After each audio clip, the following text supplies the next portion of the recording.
Hello and welcome to episode 3 of RWR Plays TEW 2020, and today is a big day because today is time for the Big Bang pay-per-view. This would have been the show that would have relaunched WCW in an alternative life had Eric Bischoff and Fusient Media Ventures completed their purchase of WCW in 2001 instead of it eventually being sold to WWE.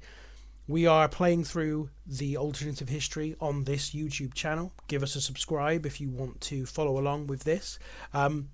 And as I say, today we are doing the Big Bang. Now, in our last episode, we did an episode of Nitro, which was to build up to this show. So we've got a full card of matches in place and ready to go. But before we get to the pay-per-view, there are one or two things that I need to go through in terms of little bits of business that have happened in the 6 days since that episode of Monday Nitro. The first one is that we have released Yang of the Young Dragons. You may recall that I was talking about in our introduction episode and our second episode that we've got an issue a little bit with morale backstage, and that's, I assume, a hangover of WCW's kind of the state of WCW at the beginning of 2001. And what was contributing to making that a problem for us was the number of negative influences in the backstage area. Well, Yang just happened to be one of those people, and I don't have any. He's not a significant guy that I had plans for, and so we've decided to release him because we need to create as much good feeling backstage as we can. In another bit of news, I missed out on the signing of Christopher Daniels. That was somebody I was looking to get in, who's sort of an early target of mine. By 2001, Daniels had already had a 8-year career, so he was sort of quite a veteran, really, by the time 2001 came along. And he felt like he was somebody that could have come in and immediately made an impact in the Cruiserweight division, potentially, or even maybe in the Heavyweight division. But we've missed out on him. WWF have signed him. They're on a bit of a... WWF are on a bit of a recruitment drive, actually. They've signed a number of different wrestlers, and they're making it pretty difficult for me to create a bigger and more experienced roster, which is what we really need to do at the moment in WCW. We've also been quite busy in terms of trying to sign some new international TV deals. So you'll see here, for example, that we've now got a pay-per-view deal in the US, which we didn't even have at the start of the game, with in-demand pay-per-view. We've also signed a deal with Samurai TV in Japan, and we've also got TV deals in Japan, in the UK, and in Europe.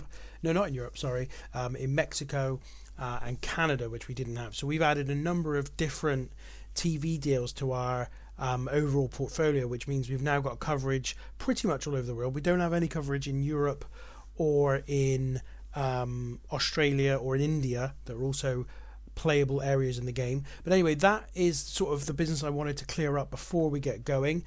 Now we're going to go on to the Big Bang. And as we did with Monday Nitro, we're going to start with a dark match. And the first dark match we've got on the show today is Kaz Hayashi versus Evan Courageous, a Cruiserweight division match. Pretty decent. Kaz Hayashi was a 47, Evan Courageous a 39. Overall segment rating 49. Not bad at all. You'll see there we are at the Hard Rock Hotel and Casino. We've sold out the arena for 4,000 fans in attendance. So that's really cool. So, into the show proper, and it kicks off with Eric Bischoff introducing Jerry Lawler to the crowd. Jerry Lawler is the newest member of the WCW announce team. You will recall from episode 2 we had some issues with Stevie Ray as a colour commentator, and we don't really have any other options in the company.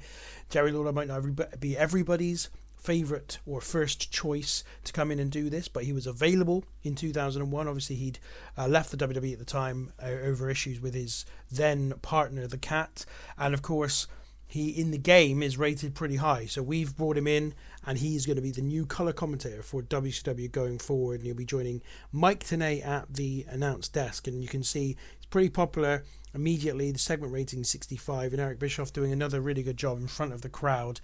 He's been a good performer so far, Bischoff, actually, in front of the crowd. So again, Bischoff obviously got some good stats in that area in the game. Then we've got the first match of the night. It's for the WCW Cruiserweight title. And it sees Shane Helms defeating Chavo Guerrero Jr. in 10 minutes 43 seconds by pinfall. The segment rating is a 60. Shane Helms had an in-ring performance of 50 and Chavo a 58. Pretty decent start to the show. Shane Helms retains the WCW Cruiserweight title in this one. Then First semi-final in the US title tournament is the two members of Team Canada against one another. Mike Awesome defeating Lance Storm in 8 minutes and 14 seconds by pinfall. A segment rating of 52. Both Awesome and Lance Storm pretty good in this, 57 and 60 respectively. Not bad at all. Obviously, two heels probably brought the overall score down, which is why the odd babyface heel dynamic probably brought the score down, and why it's only 52. But still pretty happy with that. Mike Awesome and Lance Storm are, as I said in the introduction video, probably two of the most important guys we've got in the mid card. After the match, Lance Storm walks out without acknowledging his partner's victory. So Mike Awesome kind of looks at Lance Storm, but Lance Storm looks away with his head down, walks past Mike Awesome and doesn't celebrate with his partner or even acknowledge his presence or even shake his hand or anything. So segment rating of 43 here, obviously not so good, but we're just there's just a sort of development in their relationship between Lance Storm and Mike Awesome. Next up is the WCW Cruiserweight Tag Team title match. It's Billy Kidman and Rey Mysterio Jr. against Kid Romeo and Elix Skipper. And Kid Romeo is pinned by Rey Mysterio Jr. after 11:35. The Kidman and Rey Mysterio Jr. retain their title. Segment rating of 54. Rey Mysterio's excellent 72 performance here. Kidman 58. Elix Skipper and Kid Romeo pretty low, and that's the reason they didn't win this. I originally thought that I sort of had the idea that they might win these belts back, having been the first Cruiserweight Tag Team Champions, but when I saw their match on Nitro and their overall ability, I felt like it just wasn't really time for them as the champions, so Kidman and Rey Mysterio Jr. retained the belts here.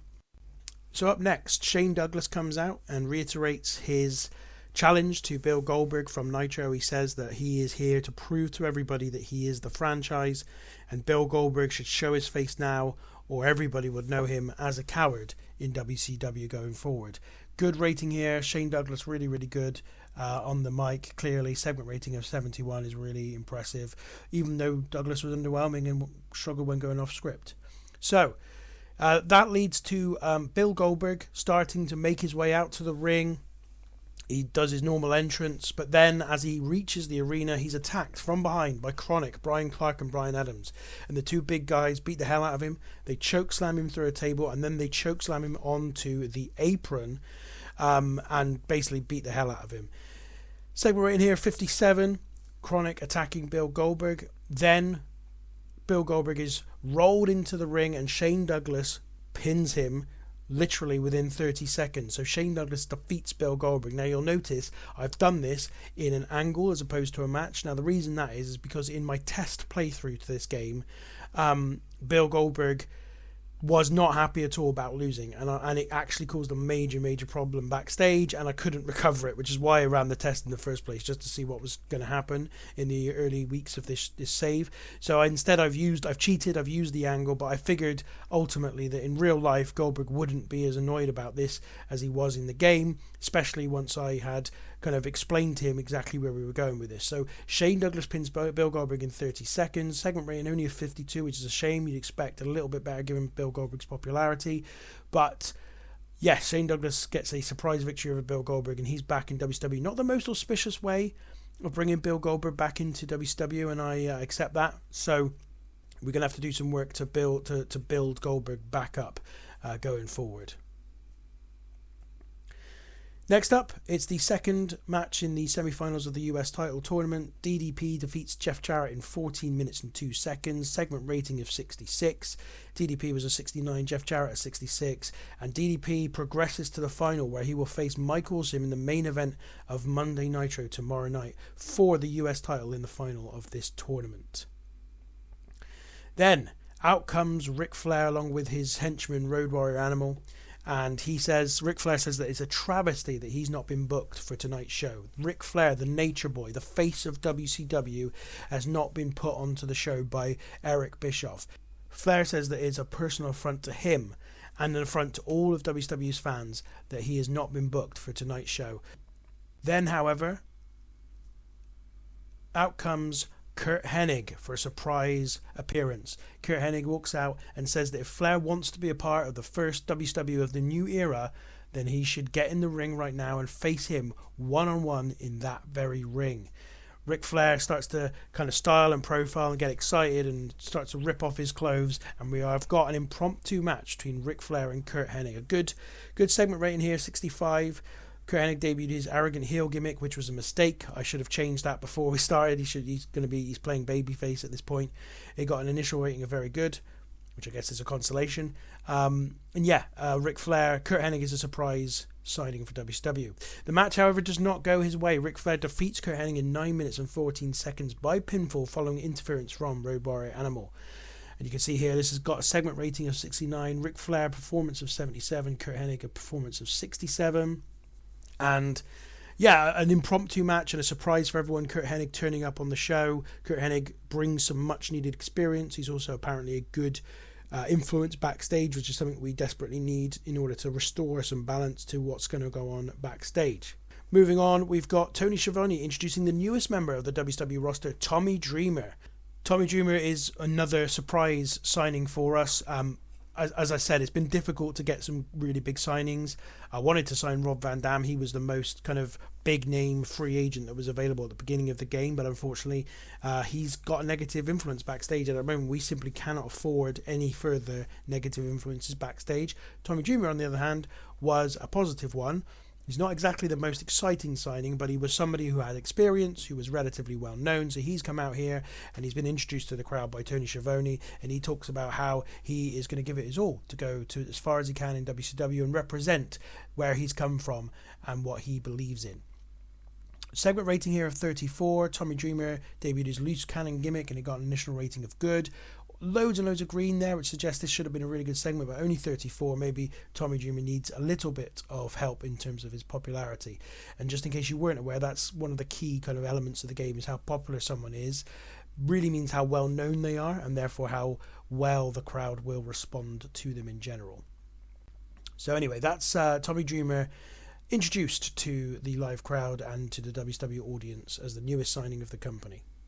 And then we have the tag team title match, and about that fantastic heat and good wrestling. Totally Buff defeats Sean O'Haire and Chuck Palumbo in 12 minutes 43 seconds when Buff Bagwell pins Chuck Palumbo after using a foreign object. And there you see Totally Buff win the WCW World Tag Team Championships. A segment rating of 60, so this is a pretty good match. Sean O'Haire 52, Chuck Palumbo 48, Lex Luger 55, and Bagwell 57. Bagwell was the strongest guy in the match, despite being off of his game. And the decision here really was that I just felt Sean O'Haire and Chuck Palumbo were a little bit green, and we needed perhaps a little bit more of an experienced pair of hands, a couple of pair of hands to hold those WCW tag team belts. Moving on, main event time. Booker T defeats Sting in 22 minutes 37 seconds by pinfall. Booker T makes defense number 1 of the WCW World Heavyweight title in the new era of WCW. A great match, segment rating of 80. Booker T had an in-ring performance of 70, Sting an 81. Really pleased with this. Booker T holds on to the World Championship.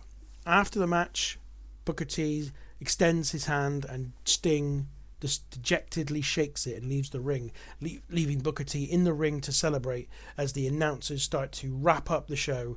A segment rating of 78, and Booker T celebrates in the ring with the WCW World Heavyweight title until the Magnificent Seven come out and attack Booker T. Scott Steiner, Rick Steiner, Jeff Jarrett, Ric Flair, and Road Warrior Animal all out to the ring and attack the WCW World Champion. Segment rating of 61 here. Road Warrior Animal not particularly good. Then, though, Sting returns to the ring, this time with a baseball bat, and clears the Magnificent Seven from it. So the Scott Steiner, Ric Flair, Rick Steiner, Jeff Jarrett, and Road Warrior Animal make their escape. Segment rating of 66 this time around. Afterwards, Sting takes the microphone and he tells the Magnificent Seven that as much as it pains him that he couldn't win the WCW World title, WCW still means the world to him. He's dedicated his career to building the company, and he's not going to let the Magnificent Seven or anybody fritter away this chance of a new era for WCW. So we finished the show, and you can see we've increased our popularity pretty much overall. The overall rating 76 is really, really decent. That's largely down to the main event, Booker T defeating Sting. You can see here, because of some of the limited viewers that we get for some of our regions, because simply they're on quite small networks, the growth that we've achieved in some of the regions hasn't been great. But overall, a positive start for our WCW on pay-per-view, this new era of WCW. And yeah, I'm pretty happy with that. You know, it's going to take a little bit of time to get into full flow of this save. You know, we're sort of still finding our feet with this roster, still starting to put things into place so that they're in the position we want them, so that we can take the company forward and start to really put the creative in place that we want. So we kind of have to, we're still shuffling the deck a little bit, similar to the way, you know, Triple H did at the beginning of his sort of tenure in WWE when he took over in summer of 2022. It took him a month or two to kind of get everything aligned into the positions he wanted them to be in order to take things forward, and that's kind of where we are at the moment. The game allows you to make a speech after a major event of any kind. We're going to sort of tell Bill Goldberg that he's awesome, basically, because, you know, I want to keep him sweet, and he's a guy that's not a particularly great influence backstage, but if we can start to kind of get him on side, he might be happy. Booker T also praise for a good performance or great performance, and Sting, similar for him, I think we'll say praise for a great performance, because they did have a great performance. It was a really good match between Booker T and Sting. And that's really what I wanted from that first main event of our first pay-per-view, was just a straight wrestling match between the two of the top stars in the company, who are both eager to win the WCW title. And going forward, I want to make more creative sort of main events than that, but I just felt like WCW's history had been littered with examples of overbooking and lots of interference and authority figures trying to get involved in the outcome of matches. And I just thought, for the first pay-per-view, I want to make it clear that we're moving away from that a little bit, that we're going to be more about, you know, setting two guys up into a match and then having them go at it for major honors. And that is why I booked Booker T and Sting for the show, as opposed to, say, Booker T and Scott Steiner, which could have been, you know, a quite clearly obvious way to go, given that they had wrestled each other on the final episode of Nitro on TNT, and where Booker T had beaten Scott Steiner for the title in the first place. So that's why I went with Booker T and Sting. You can see here that the feedback has been awesome. That's really cool. And there's also some news here. This is interesting. So you can see Dustin Rhodes has now confirmed that he's agreed to an exclusive written contract with WWF and is now officially a member of their roster. Now, that's not actually true, because he's still a member of our roster for 28 days. He's got to give us notice. So he's giving us 28 days notice. But I actually am happy about that, because the problem I had with Dustin Rhodes is he's another negative influence backstage. You'll remember at this time he was fighting some personal demons, as opposed to what he's like now. And I wanted to release him, but I couldn't, because Dusty would get upset with me if I did. So I had to I was hoping that WWF would come in with this bid, which they did in a test game, and they have done. The problem is now I've got to keep Dustin on the roster for 28 days whilst he works out his notice, which is also difficult, because he is a negative influence and he's going to be around for a little while yet. Anyway, that concludes this episode of the show. Next time we'll be coming back with the next episode of Nitro. Maybe 2 episodes of Nitro, depends how long it takes. Until then, though, make sure you like this video, subscribe if you want to continue to follow along, and we'll see you next time.